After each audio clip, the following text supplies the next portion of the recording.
Okay, so in terms of awareness for the week, we have the Three of Swords and we have the Magician.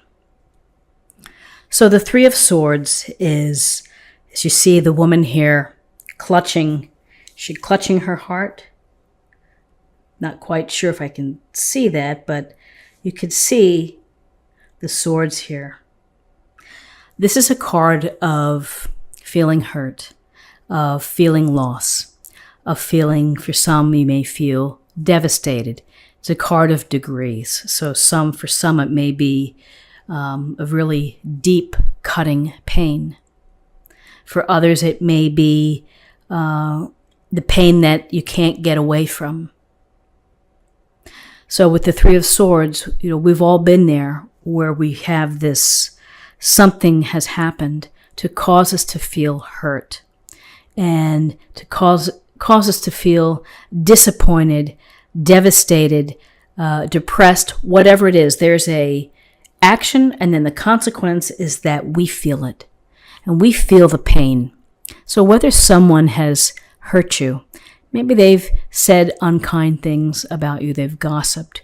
Maybe it's a partner who has lied, who has cheated, who has ghosted you. Well, so many things can happen that can lead us to feel that we're hurt.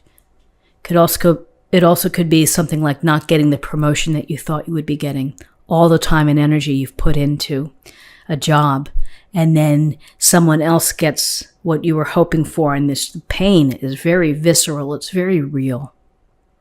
So, everybody goes through this Three of Swords. We always have this, the day that we feel like, oh my gosh, I'm never going to be recover from the pain here. But the good news is that ultimately you do. And this is a minor arcana card. This is something that we have to learn to deal with, that we have to learn to find a way to process the loss, the disappointment, the hurt, the crying, the pain. It does make us stronger. And, it is going to happen again because that's just the nature of life. And so, you have to allow yourself to feel it and then do what you can do to start to get out of it, which is to focus on the future. Focus on what's going to make you happy. Focus on you. What are your needs? What are your desires?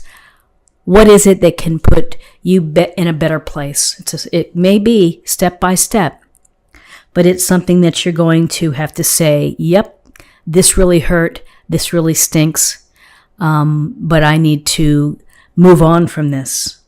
And I have this experience as part of my chapter in my life, which I can refer to, which I have a better understanding.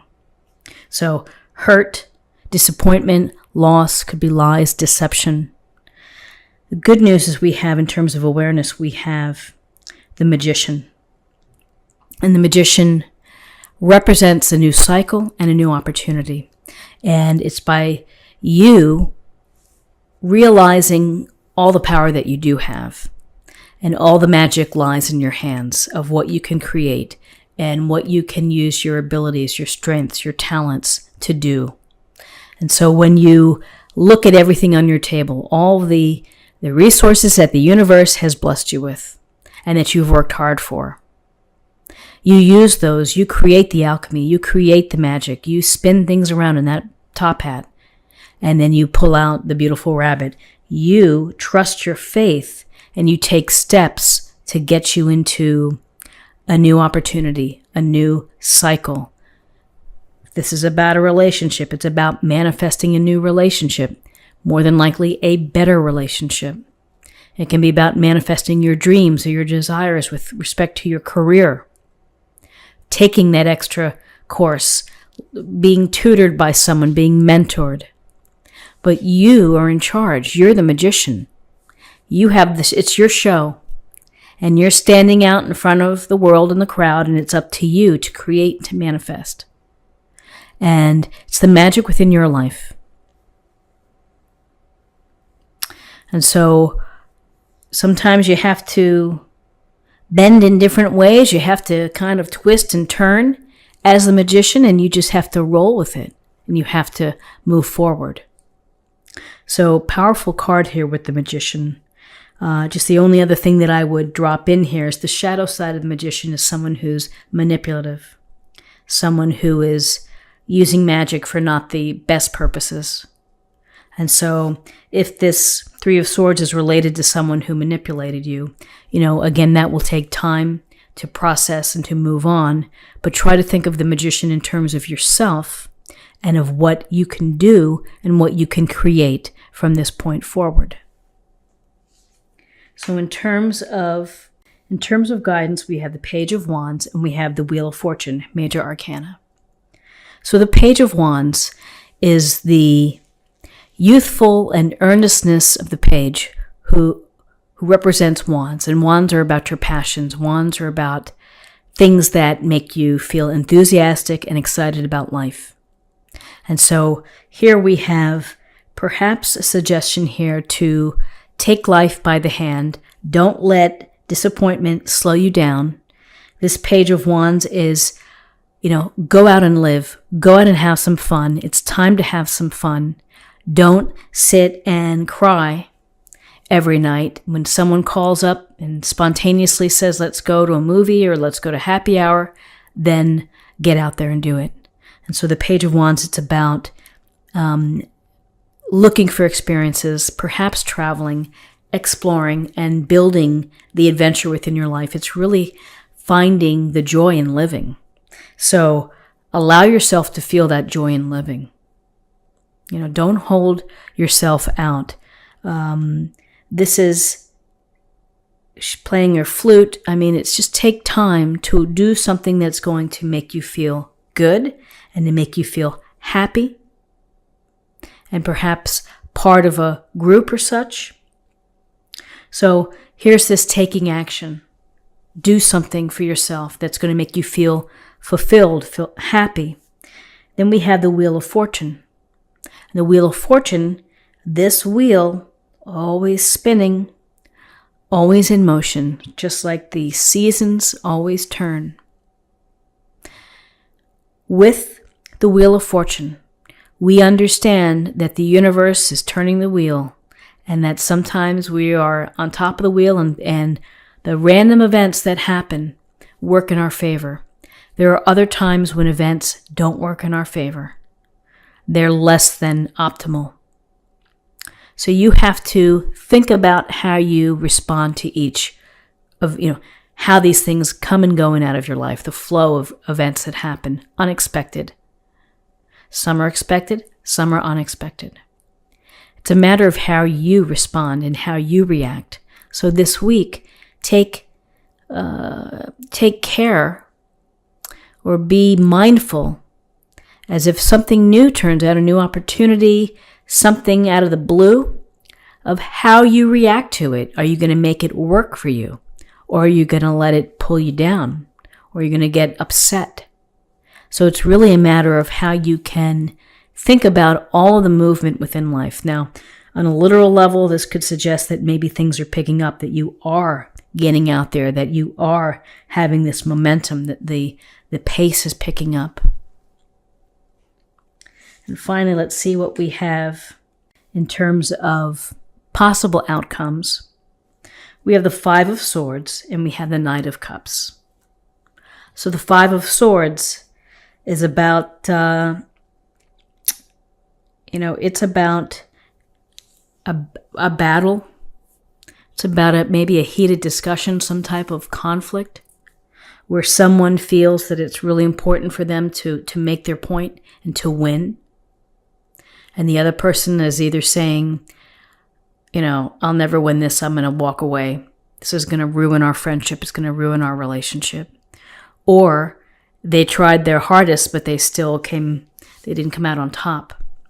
So we have this idea of conflict, heated discussions, someone very intent on winning within your life this week. So be mindful of that in your relationships. And again, perhaps it's related to this continuation of the Three of Swords where, maybe it's a discussion about what happened and you just have to really weigh from what perspective are you seeing this illustration? Are you standing here walking away with the swords? Or are you, leaving it behind? Conflict, arguments, again, part of the daily experience along with getting hurt. We have to find ways to manage them. We have to find our own way of dealing with things. And then once we deal with it, to let it go, to move on, to just end it, and then carry on with your vision of the magician and your action of what you want to do. So, Five of Swords, we have the Knight of Cups, and the Knight of Cups is a welcome relief here. The Knight of Cups, here he is without his helmet on. He's in the beautiful night sky, coming on this grand horse to you. Knight of Cups, it's about your emotional experiences. It's about relationships. It's a focus for you on relationships. It's also possible offerings. So for some of you who are single and looking, this could be an opportunity. It could be a water sign, someone who is very sensitive, kind, empathetic, who would be lovely to be with, to go on a date with. Very attentive. For some of you, it may be, if you're in relationships, this may be a suggestion to you to pay attention to your relationships, to tell someone how you feel, how you care, and to express love and consideration. And it's certainly not a bad idea, particularly when we have cards like the Five of Swords or the Three of Swords, where our emotions may take a hit and we may feel emotionally volatile. And so here's the Knight of Cups, an offering of peace, an offering of kindness, of sweetness, and of love. So whether it's someone that you know, that you care about, and you're going to spend some time, that's a good thing. If you're in the dating game, you may be on dates with someone who would have the characteristics of the Knight of Cups. But it's to focus on the emotions and our emotional experiences. So interesting read for you, Scorpio. Let's see what we have in terms of an affirmation for the week. Impasse. Reflect and redirect your energy. So if you are feeling stuck, and beleaguered perhaps, I think that it's important to think about what the Magician brings and this Page of Wands, which is your ability to create and to manifest and to reset. One step at a time. And finally, let's see what we have in terms of a love message. Demonstrate love. Find out what is important to the people you love and act on it. And when you give love, hopefully you'll get equal love in return. I think the Beatles sang about that. The love you make is equal to the love you take. So demonstrate your love. Even though sometimes we have rough times and we feel bitter or we feel upset and we feel like hopeless, get back to the core of love.